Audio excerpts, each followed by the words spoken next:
Imagine a TV viajando no tempo para mostrar o passado em todo momento. Imagine a vida, as pessoas e os sonhos de outros séculos. Antigos privilégios. 500 anos o Brasil Império na TV. Informação do passado para você aprender.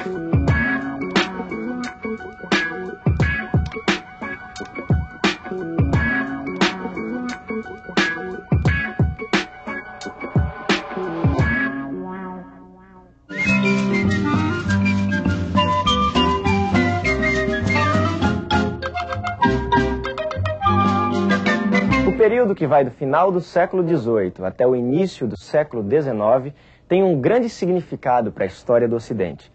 Naquela época, as monarquias, que pareciam eternas, começaram a desmoronar. Nascia o mundo contemporâneo.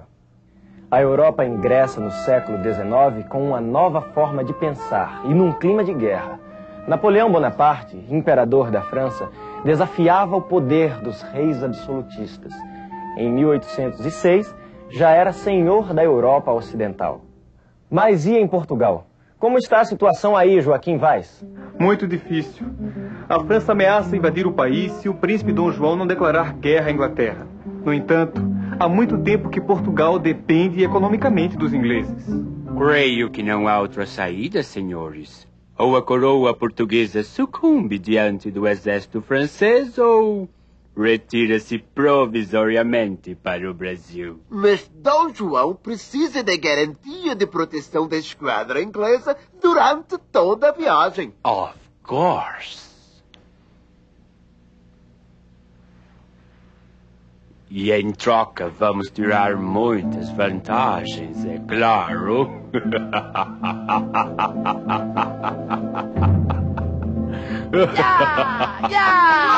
Emanuel, os franceses estão chegando! Podes vir, Napoleão. Podes vir que eu estou pronto para o combate. Deixa-te de tolices, miúdo. Por enquanto, o combate é para ver quem consegue embarcar para o Brasil. Dizem que tem mais de 10.000 pessoas no porto em busca de um lugar nos navios.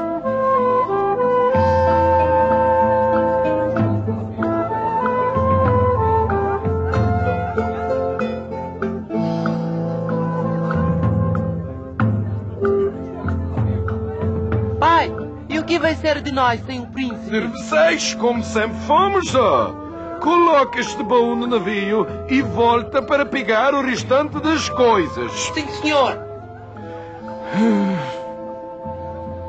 Depois do embarque tumultuado, a esquadra partiu do porto de Lisboa sob o olhar perplexo da multidão que se sentia indefesa e abandonada.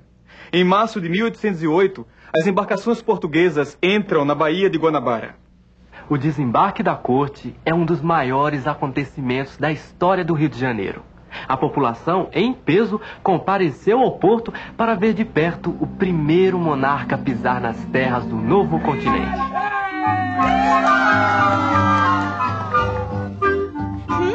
Que horror! Antes Luanda, Moçambique ou Timor, a esta pedentina que é o Rio de Janeiro. Calma, mulher. Aos poucos vou realizar melhoramentos aqui. Logo esta cidade será digna da realeza. Meu Deus! Quem é aquele homem tão feio com aquela mulher horrorosa? Não digas isto do nosso príncipe. Aquele é o príncipe? É sim. E aquela é Dona Carlota Joaquina, a esposa do príncipe. E você conhece a família real? Eu sou português e faço parte da... Quer dizer, fazia parte da comitiva. Eu estava no porto com meu pai, embarcando os baús do nosso patrão. E adormeci no navio. Quando acordei, estava sozinho em alto mar, sem meu pai, sem meu amo, que não conseguiu embarcar. Pobre papai, deve ter ficado desesperado. Olha, se você quiser, pode ficar na minha casa por uns dias, até resolver o que fazer. O meu nome é Severino. Obrigado, amigo. O meu é Manuel. Você mora longe daqui? Moro lá no Saco do Alferes, perto do mercado de escravos. Vamos, que é uma boa caminhada. O que significam essas letras? O povo diz que é prédio roubado. Na verdade, PR quer dizer príncipe regente. E por que essas casas estão marcadas? Porque foram requisitadas para alojar membros da corte. Mais de 2.000 que vão ser desocupadas e seus proprietários mandados para a rua.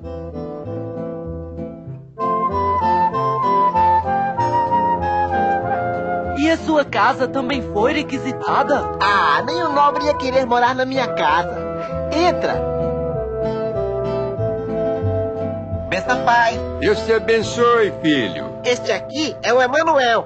Como vai, Emanuel? Pai, ele veio de Portugal por acaso e não tem onde morar. Às vezes o acaso pode trazer grandes oportunidades, Emanuel. Se você tiver jeito e quiser ser meu aprendiz, em pouco tempo consegue o dinheiro para voltar a Portugal.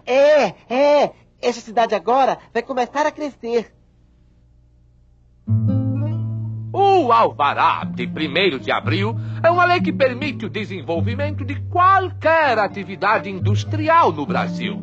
Outra boa notícia é que o príncipe já deu o aval para a criação do Banco do Brasil, o que será para nós ótimo. O problema é que com a abertura dos portos fica difícil concorrer com os produtos ingleses que são mais baratos e melhor qualidade.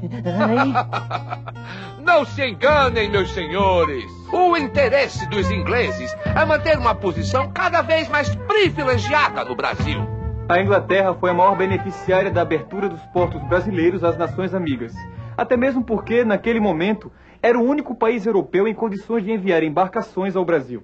Outras medidas adotadas por Dom João vieram beneficiar ainda mais a posição econômica dos ingleses. E por estarem justos e acordados, as coroas de Portugal e Inglaterra assinam os tratados de aliança e amizade e de comércio e navegação, através dos quais reafirmam os laços de cooperação e fraternidade que sempre existiram entre as duas nações. Fraternidade?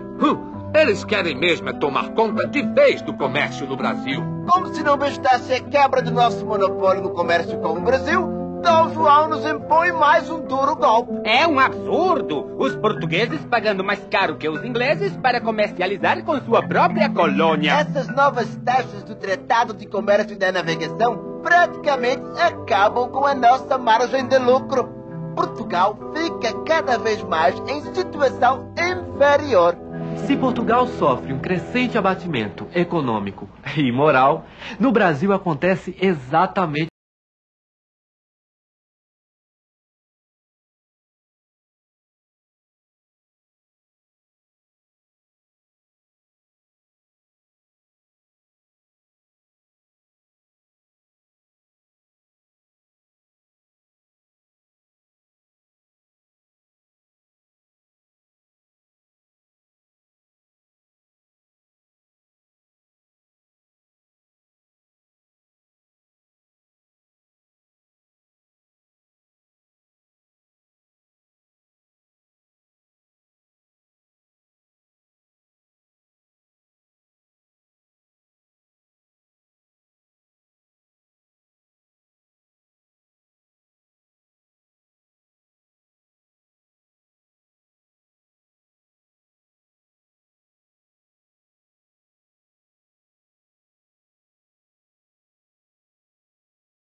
Ser feito uma mentira.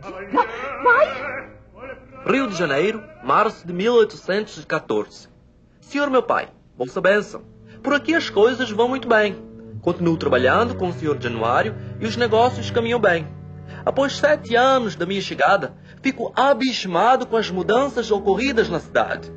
As ruas foram ampliadas e calçadas e o comércio está repleto de lojas. Mas os velhos costumes permanecem. Os festejos de rua ainda são o maior divertimento popular. Emanuel, Emanuel, hora de fechar a loja. Hoje tem espetáculo no Teatro do Largo do Rosário. Então, princesa, estás gostando do baile? Não fossem estes mosquitos horríveis! O que tens aí, negra? Bolinho de mandioca com frutas. Eu nunca vou me acostumar com o cardápio pobre deste povo.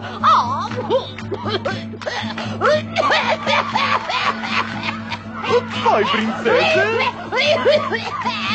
Engoli o mosquito tropical. Acho que vou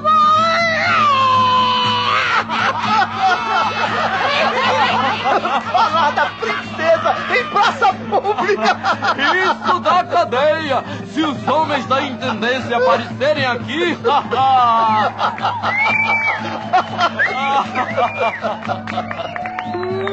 Que estás a levar? Livros que comprei no porto. Deixe-me ver. Nessa corte não se pode divulgar ideias contrárias à religião, à moral e aos bons costumes. Mas são livros de Rousseau, Voltaire. Pior ainda, essas ideias francesas de liberdade confundem o povo e perturbam a paz.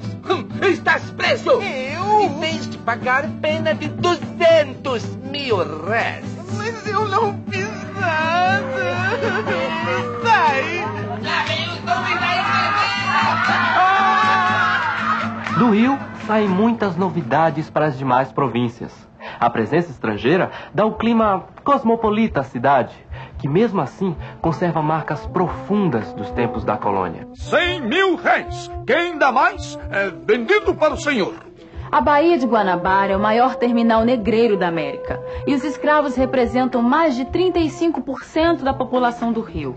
Ao contrário do que já ocorre em outros países, a corte portuguesa teima em considerar a escravidão como indispensável à prosperidade de suas colônias. Com a saída das tropas de Napoleão, a situação do Império era bem diversa nos dois lados do Atlântico.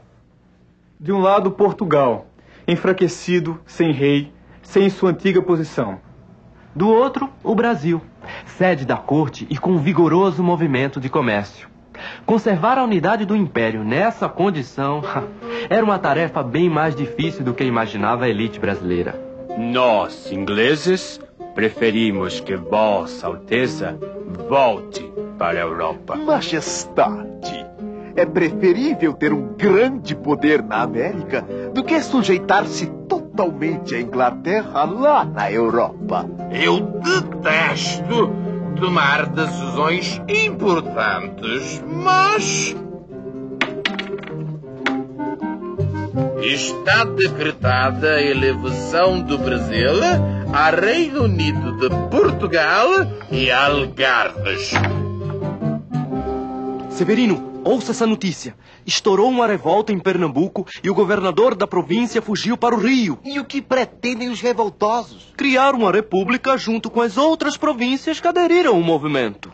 A revolta de Pernambuco no Brasil e uma conspiração liberal sufocada em Lisboa deram início a uma série de acontecimentos que iriam aumentar as tensões no Império Português.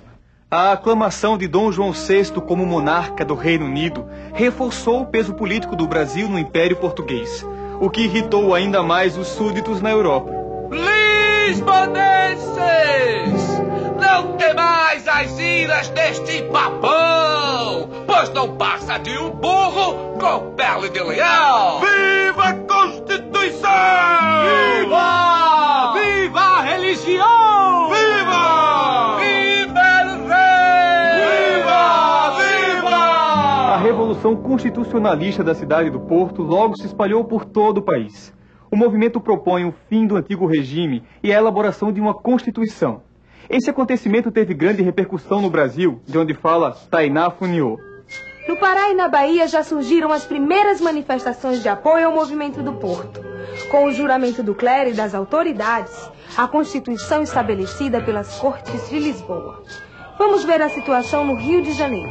As tropas portuguesas da divisão auxiliadora exigem do soberano o juramento imediato das bases da futura Constituição portuguesa e a demissão de alguns membros do governo. Ao contrário do que imaginavam os brasileiros, o movimento do Porto não era tão liberal quanto parecia. Aceitava algumas mudanças, desde que se preservasse a monarquia, a religião católica e principalmente que se restabelecessem os antigos papéis, Portugal retomar seu poder de metrópole e o Brasil voltar à condição de colônia. Emanuel, Dom João anunciou sua partida para Portugal. Vai deixar seu filho Dom Pedro no Brasil como príncipe regente. E por que você não se candidata a deputado para representar o Brasil nas Cortes de Lisboa? Caros eleitores, votem em mim!